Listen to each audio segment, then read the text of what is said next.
ಎಲ್ರಿಗೂ ನಮಸ್ಕಾರ. ನಾನು ನಿರ್ದೇಶಕ ಮಹೇಶ್ ಬಾಬು ಮಾತಾಡ್ತಾ ಇದ್ದೀನಿ.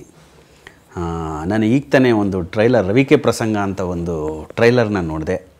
ಸಂತೋಷ್ ಕೊಂಡೆಂಕೇರಿ ಅಂತ ಅವರು ಈ ಸಿನಿಮಾನ ನಿರ್ದೇಶನ ಮಾಡಿದ್ದಾರೆ. ಆ ಸಿನಿಮಾ ಹೆಸರು ರವಿಕೆ ಪ್ರಸಂಗ ಅಂತ. ಈ ಮುಂಚೆ ಅವರು ಹೋಮ್ ಸ್ಟೇ ಮತ್ತು ಒಂದಾನೊಂದು ಊರಿನಲ್ಲಿ ಒಬ್ಬ ರಾಜ ಅಂತ ಒಂದು ಸಿನಿಮಾನ ಮಾಡಿದರು. ತುಂಬ ಟ್ಯಾಲೆಂಟೆಡ್ ಇರೋವಂಥ ವ್ಯಕ್ತಿ.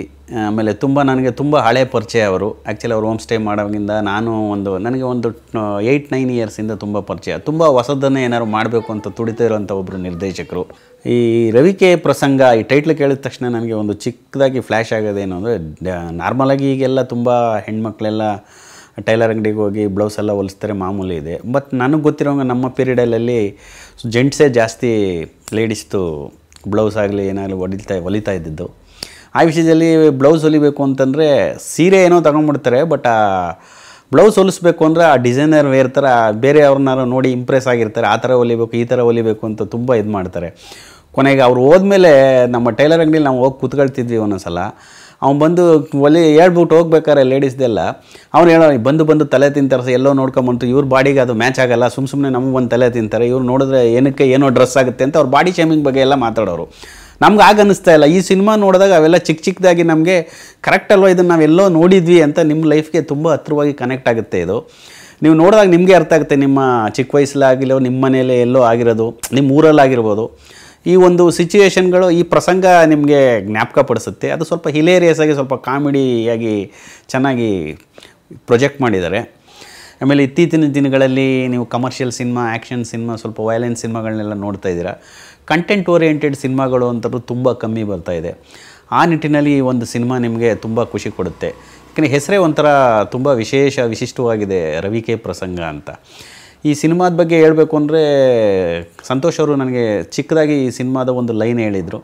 ಆ ಲೈನ್ ತುಂಬ ಇಷ್ಟ ಆಯಿತು. ಅದಾದಮೇಲೆ ಆ ಕತೆ ಕೂಡ ಡಿಸ್ಕಸ್ ಮಾಡಿದ್ರು. ನನಗೆ ತುಂಬ ಇಷ್ಟ ಆಯಿತು, ನೀವು ಮಾಡಿ ಅಂತ ಹೇಳಿದೆ ಅವ್ರಿಗೆ. ಆ ನಿಟ್ಟಿನಲ್ಲಿ ಅವರು ನಿರ್ಮಾಣ ಮಾಡಿ ಅವ್ರ ಸ್ನೇಹಿತರ ಜೊತೆ ಸೇರಿಕೊಂಡು ಈ ಸಿನಿಮಾನ ನಿರ್ದೇಶನ ಮಾಡಿದ್ದಾರೆ, ದೃಷ್ಟಿ ಬ್ಯಾನರಲ್ಲಿ. ನನಗೆ ತುಂಬ ಖುಷಿಯಾಯಿತು ಟ್ರೈಲರ್ನ ನೋಡಿ. ಏನು ಅಂತಂದರೆ, ಒಂದು ರವಿಕೆ ಒಂದು ಚಿಕ್ಕ ವಿಷಯನ ಎಲ್ಲ ಇಗ್ನೋರ್ ಮಾಡ್ತಾರೆ, ಕೇರ್ಲೆಸ್ ಮಾಡ್ತಾರೆ. ಒಂದು ಚಿಕ್ಕ ವಿಷಯ ಯಾವ ಮಟ್ಟಕ್ಕೆ ಹೋಗುತ್ತೆ ಈ ಸಿನಿಮಾದಲ್ಲಿ, ಅಪ್ ಟು ಕೋರ್ಟ್ವರೆಗೂ ಹೋಗುವಂಥ ಒಂದು ಪರಿಸ್ಥಿತಿ ಬರುತ್ತೆ ಒಂದು ರವಿಕೆಯಿಂದ ಅಂದರೆ, ನಿಮಗೆ ಕ್ಯೂರಿಯಾಸಿಟಿನ ಡೆಫಿನೆಟಾಗಿ ಈ ಸಿನಿಮಾ ಹುಟ್ಟಿಸುತ್ತೆ. ಇದ್ರ ಜೊತೆಗೆ ಎಮೋಷನ್ಸ್ ಇದೆ, ಸೆಂಟಿಮೆಂಟ್ ಇದೆ, ಮತ್ತು ಕಾಮಿಡಿ ಇದೆ. ಆಮೇಲೆ ಈ ಎಲ್ಲ ಸಿನಿಮಾ ನಡೆಯೋದು ನಿಮ್ಮ ಕರಾವಳಿ ಭಾಗದಲ್ಲಿ ನಡೆಯುವಂಥ, ದಕ್ಷಿಣ ಕನ್ನಡದಲ್ಲಿ ನಡೆಯುವಂಥ ಕತೆ. ಇತ್ತೀಚಿನ ದಿನಗಳಲ್ಲಿ ದಕ್ಷಿಣ ಕನ್ನಡ ಭಾಷೆ ನನಗೆ ತುಂಬ ಇಷ್ಟವಾದಂಥ ಭಾಷೆ. ಕುಂದಾಪುರ, ದಕ್ಷಿಣ ಕನ್ನಡ, ಎಂಥದ್ದು ಏನು ಮಾರಾಯರು ಅನ್ನೋದು, ಅದು ಒಂಥರ ಈಗಿನ ಜನ್ರೇಷನ್ಗೆ ತುಂಬ ಕನೆಕ್ಟ್ ಆಗಿರುವಂಥ ಒಂದು ಭಾಷೆ. ನಮ್ಮ ಹಳೆ ಮೈಸೂರು ಭಾಗ ಆಗಿರ್ಬೋದು, ನಾರ್ತ್ ಕರ್ನಾಟಕ ಭಾಗ ಆಗಿರ್ಬೋದು, ಎಲ್ಲರದಕ್ಕೂ ಅದು ಒಂದು ವಿಶೇಷತೆ ಇರುತ್ತೆ. ಸ್ಪೆಷಲಾಗಿ ಕಾಂತಾರ ಆಗಿರ್ಬೋದು, ಇನ್ನೊಂದು ಸಿನಿಮಾ ಆಗಿರ್ಬೋದು, ಕೆಲವು ಸಿನಿಮಾಗಳೆಲ್ಲ ಆ ಭಾಷೆನ ಕೇಳಿದಾಗ ಒಂಥರ ಖುಷಿಯಾಗುತ್ತೆ. ನಮಗೂ ಹೊಸದಾಗಿರುತ್ತೆ, ನಿಮಗೂ ಹೊಸದಾಗಿರುತ್ತೆ. ರವಿಕೆ ಪ್ರಸಂಗ ತುಂಬ ಒಂದು ವಿಶೇಷವಾದ ಸಿನಿಮಾ. ಈ ಸಿನಿಮಾನ ನೋಡಿ, ಈ ಸಿನಿಮಾಗೆ ಆಶೀರ್ವಾದ ಮಾಡಿ. ನಮ್ಮ ಸಂತೋಷ್ ಕೊಂಡೆಂಕೇರಿ ಅವರಿಗೆ, ಅವರ ಎಲ್ಲ ಟೀಮ್ಗೆ ಒಳ್ಳೆಯದಾಗಲಿ. ಅವ್ರಿಗೆ ಈ ಸಿನಿಮಾನ ನೀವು ನೋಡಿ ಯಶಸ್ವಿಗೊಳಿಸಿದ್ರೆ ಅದಕ್ಕಿಂತ ನಮಗೆ ಬೇರೆ ಏನೂ ಬೇಕಾಗಿಲ್ಲ. ನಿಮ್ಗೆ ಇಷ್ಟ ಆಗುತ್ತೆ ಅಂತ ನಾನು ಅಂದ್ಕೊಂಡಿದ್ದೀನಿ. ದಯವಿಟ್ಟು ಈ ಸಿನಿಮಾಗೆ ಪ್ರೋತ್ಸಾಹ ಕೊಡಿ, ಈ ಸಿನಿಮಾನ ನೋಡಿ. Thank you.